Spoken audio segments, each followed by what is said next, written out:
No vídeo passado sobre gastronomia, nós falamos de gastronomia medieval. Como eu comentei, é um assunto meio longo, então nós vamos dar continuidade hoje nesse vídeo, né, falando de gastronomia medieval. Na primeira parte nós falamos mais de o que eles comiam, né? Então, como é que era se era pão, se era fruta, se era legume, como é que eram as carnes, os peixes, né? Se eles comiam em conserva ou se eles comiam defumado, né? E como é que era assim. Hoje nós vamos falar mais sobre a questão de como a comida é feita, das refeições, né? E de outros aspectos que permeavam a gastronomia medieval, né? E as refeições e a cultura medieval. Então, por exemplo, existe uma teoria na gastronomia medieval que o estômago, né, precisava ser aberto, né, e depois ele precisava ser fechado. Então, tanto que o conceito de aperitivo, né, que era o começo da refeição, vem lá de aperire, que é abrir, né, em latim.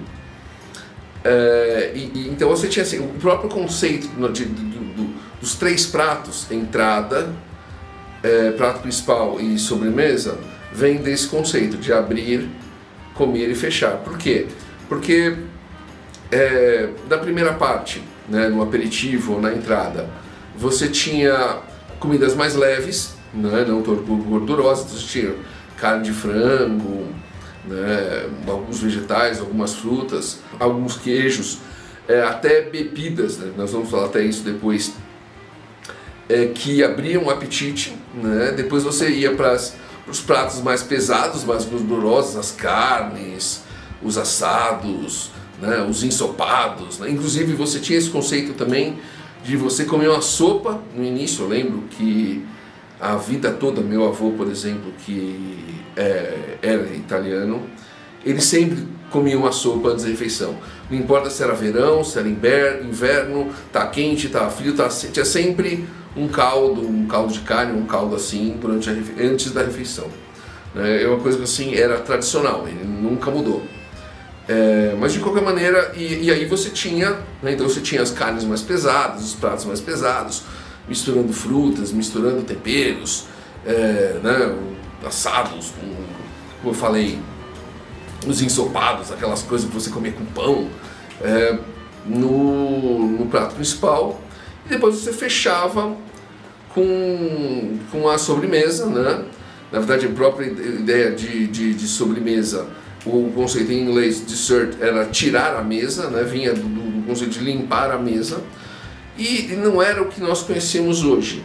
Você tinha, como eu falei, algumas frutas, e depois elas, como as frutas a gente comentou no vídeo anterior, não eram sempre frescas. Você tinha frutas confitadas, frutas com açúcar, frutas no mel, que depois se tornaram os doces, né? Você tinha queijos, então é muito estranho, eu já vi muita gente reclamando: você vai comer na Europa, tem queijo na sobremesa. Eu falo, tem queijo na sobremesa, porque eles estão acostumados a isso, né? Era uma coisa meio mais seca, um queijo mais velho, né? mais duro, para fechar o apetite. Você tinha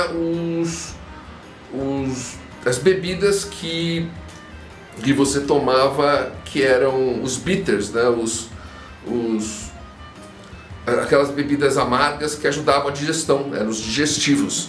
Então você tem, por exemplo, hoje nós temos o Cynar, hoje temos o Campari, mas antigamente você tinha até, por exemplo, o limoncello. Eu tenho uma receita de família, eu já até apresentei ela, deve ter pelo menos uns 400 anos, entendeu? De limoncello, que era feito com limão, e a gente viu do vídeo anterior que limão era uma coisa comum no sul da Europa. Então é normal você ter todas essas ligações, né? Agora, se você for pensar em bebidas, né, você tinha mais no centro-sul da Europa, você tinha os vinhos, né? Então a gente fala de Espanha, França, Itália, né? Mais para cima você tinha a cerveja, né?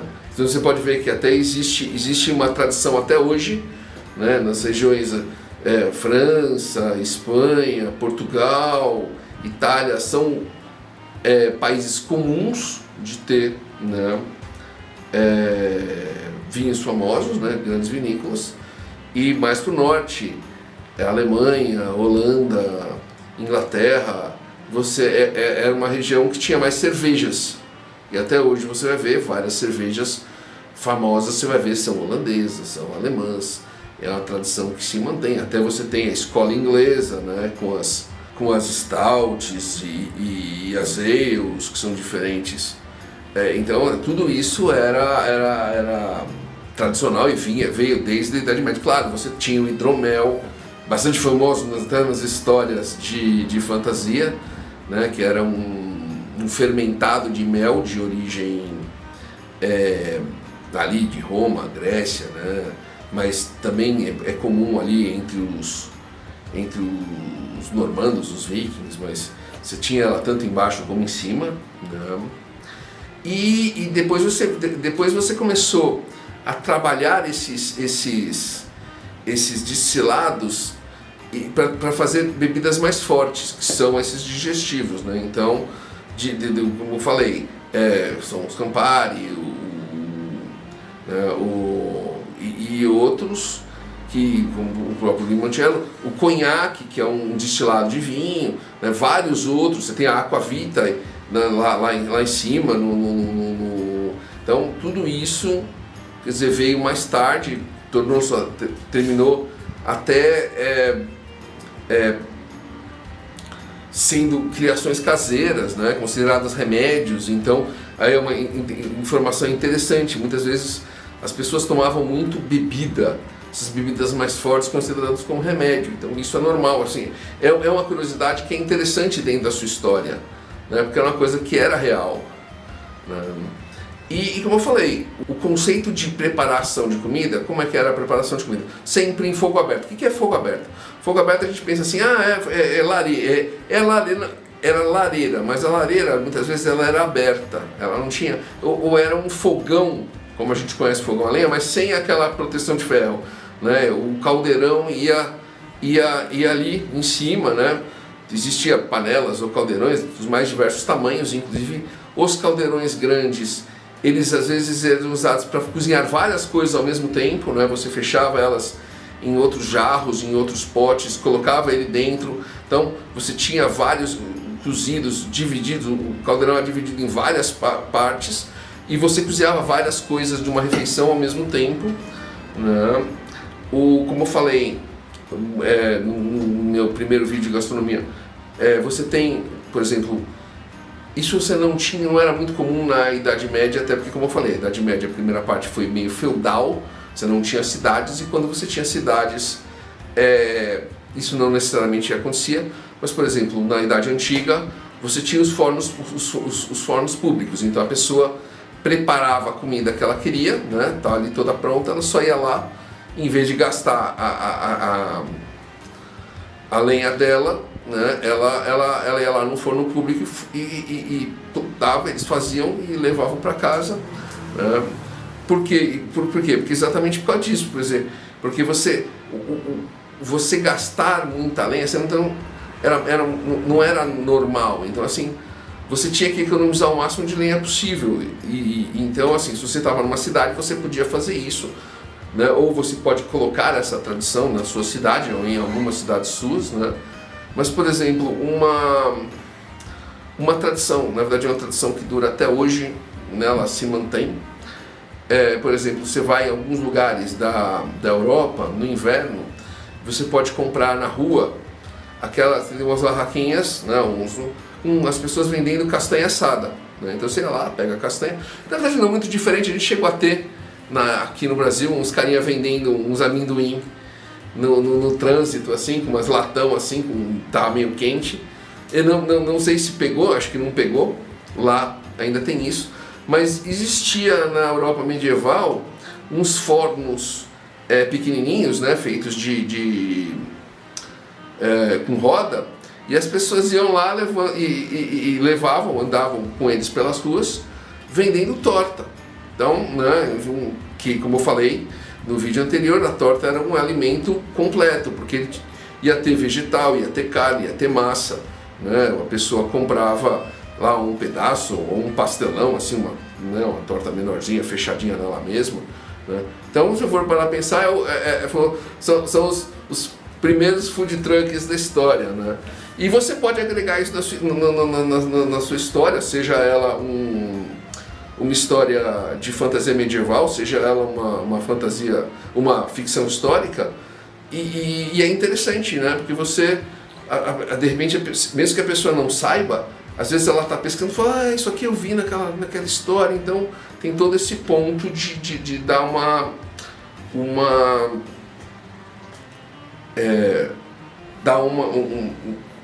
cor, né? Um sabor, um tempero para a sua história. Outro ponto, e na verdade isso muito mais ligado na Europa ao cristianismo, mas também ao islamismo em alguns pontos, que a gente não pensa na Idade Média não existiam 3 refeições. Claro, você pode colocar 3 refeições na sua aventura medieval, pode.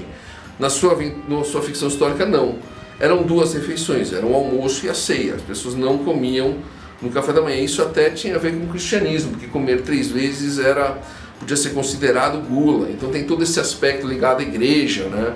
Então, na Idade Média você tinha muitos jejuns, né? Então a gente pensa assim, quando a gente fala do cristão atual, fala, sexta-feira, né? Sexta-feira é dia de comer peixe. Não, lá na Idade Média, às vezes era quarta, sexta, sábado. Então, né, a pessoa às vezes ficava assim, 1/3 do ano sem comer carne, né, podendo só comer peixe. E por carne carne, queijo, ovo, tudo ali estava misturado. Porque além desses dias em especial, né, que você tinha que jejuar, você tem a quaresma, para quem não conhece, a quaresma é um período que divide o carnaval, que era uma festa da carne, da Páscoa, né, que é o mesmo período em que no Islã você tinha o Ramadã, né? Na verdade, se a gente for considerar como o judaísmo e o cristianismo, o islamismo ele é uma das 3 religiões abrâmicas, então existe uma base semelhante. Então o Ramadã e a Quaresma inclusive acontecem na mesma época, se eu não me engano, né?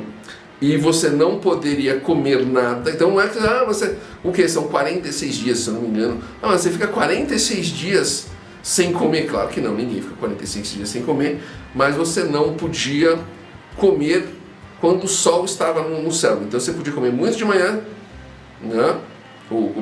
Ou comer só de noite. E como a gente sabe que se não tinha café da manhã, você só comia de noite. Isso não quer dizer que você não podia encher a cara de noite, veja bem, eu não vou ser eu que vou falar como é que eles faziam isso, mas de qualquer maneira você tem esse ponto. E não podia comer carne, então muitas vezes você tinha que comer peixe só. Como eu falei, não só carne, como você não podia comer ovo nem queijo, né? Agora, o interessante disso é que muitas vezes, como o peixe ficava muito caro ou não tinha, a igreja abria exceções, né? Então, por exemplo, a cauda do castor era considerado peixe. Aí você vai olhar para mim e falar, mas como assim? Você fala, não me pergunta, entendeu? É a igreja que definiu. E o papagaio do mar, quem não conhece o papagaio do mar é um pássarozinho pequenininho, ele é preto e branco, parece um pinguim que voa. Ele apareceu até, se não me engano, no Star Wars, no segundo filme, o segundo filme da última trilogia da Disney, quando eles vão ali, numa ilhazinha da Escócia, e tem os papagaios do mar, eles voam, tem um bico, parecendo um bico meio, bem grandão assim, meio vermelho, ele é branco e preto, parece um pinguim, é um bicho muito estranho. Eram considerados peixes também em algumas épocas, porque eles tinham que comer ali no norte, né? Então, onde eles têm. Então, você está falando Noruega, você está falando Inglaterra, você está falando mas você não vai encontrar um papagaio no mar na Itália ou na Espanha, né? Então, assim, como eu falei, você precisa usar essas informações na sua história? Não, você não precisa usar essa informação na sua história.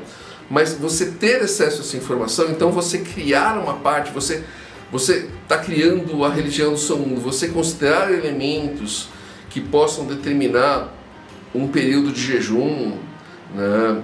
Você criar um modo que você tem que considerar a comida, né?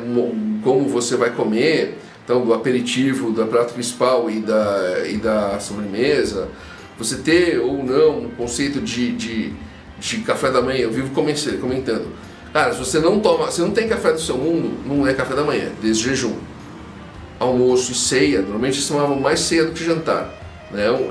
É um detalhe, mas os detalhes às vezes são que fazem a diferença na sua história, né? E as bebidas, o tipo de como a comida era feita, muitas vezes se a sua história não passa, você não tem, mas as bebidas, por exemplo, você pode considerar, né? O próprio vinho, a cerveja, as bebidas, por exemplo, na Alemanha tem um, chama Calvados, é um produto é uma bebida com maçã. Então tudo isso são detalhes que vão agregar a sua história, né, ao seu mundo, e vão dar cor, dar tempero, né, vão fazer o leitor se envolver mais e se empolgar mais com ela. E acho que é por isso, essa foi a ideia que nós trouxemos, né, que nós tivemos quando nós trouxemos esse conceito de gastronomia medieval, porque nós sabemos que muitas vezes os autores não fazem toda a pesquisa que eles deveriam, né, até porque às vezes é complicado, e não sabem como colocar nas histórias dele. Então a nossa ideia é, de repente, pegar essa série e falar, olha, você pode fazer isso, você pode fazer aquilo, você pode agregar esse ponto, né, e para deixar a sua história mais interessante.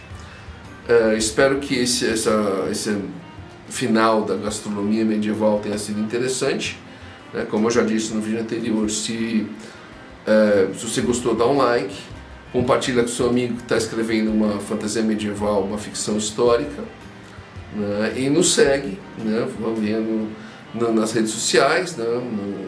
No Insta, no Face, aqui no YouTube. Nós estamos sempre postando vídeos, artigos, matérias sobre os mais diversos aspectos da literatura.